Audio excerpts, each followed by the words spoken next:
So my Cabernet vines have finally showed up.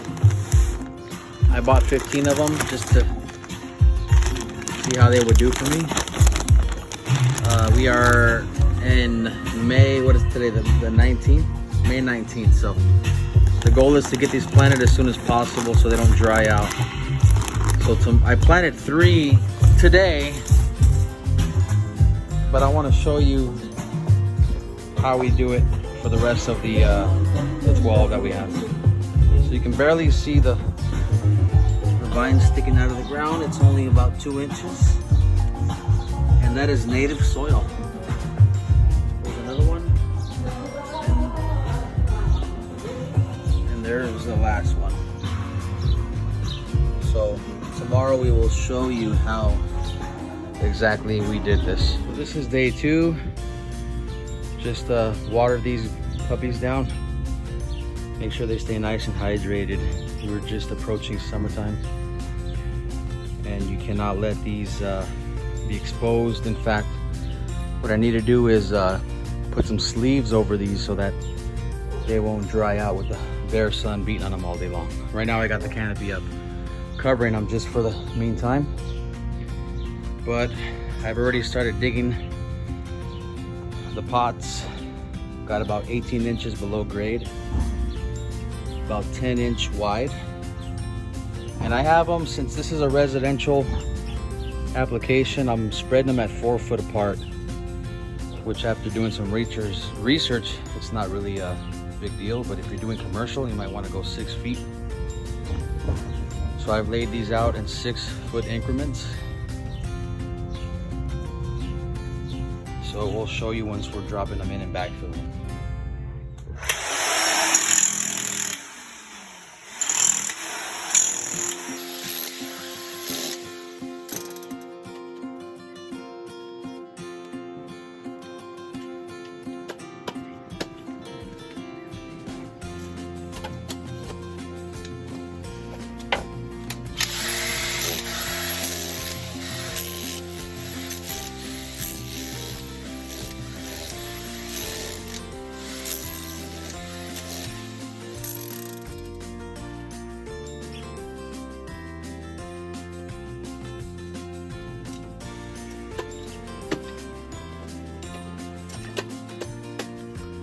So we've got the majority of these dug out, 10 inches wide, 18 inches deep.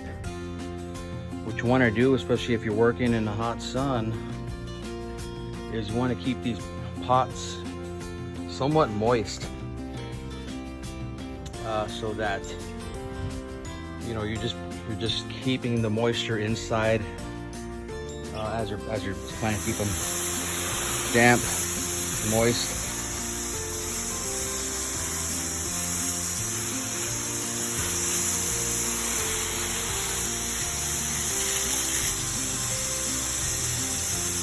Should be good.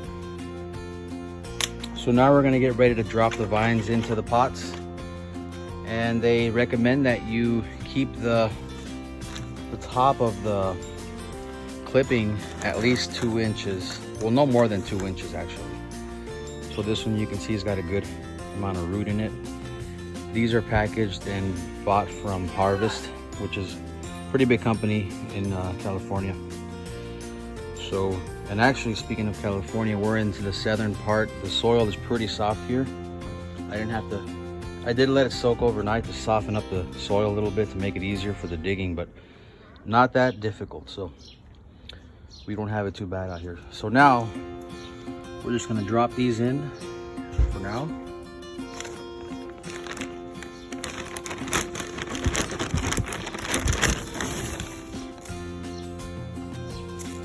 As you can see these are Cabernet vines. Drop those in there.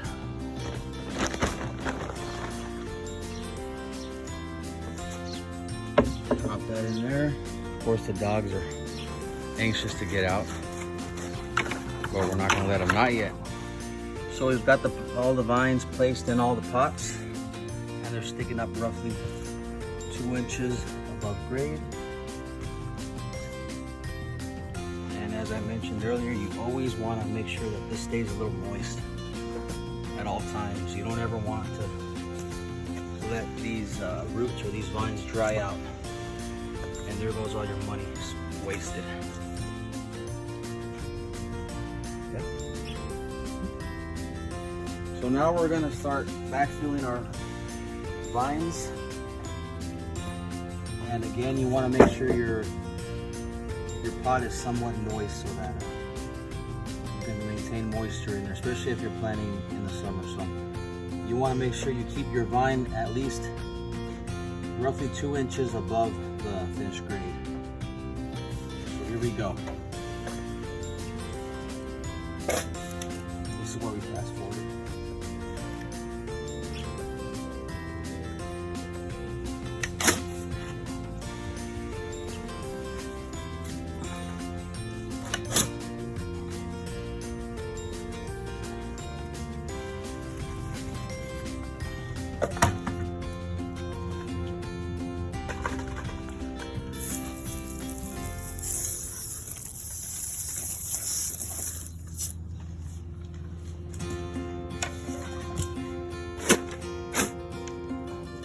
Stay focused on that because we're going to start forward.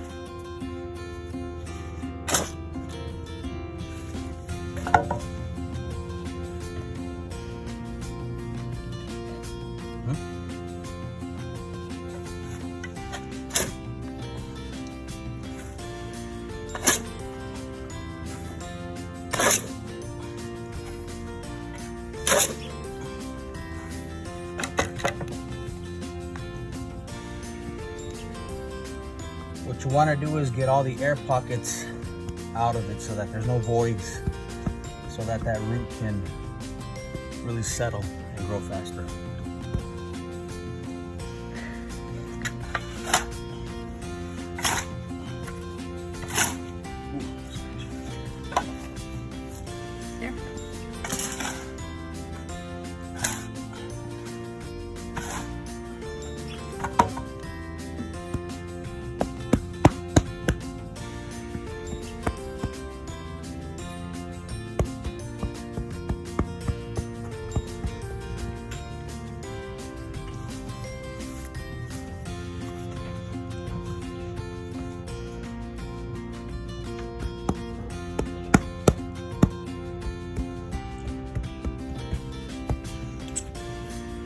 Add more water.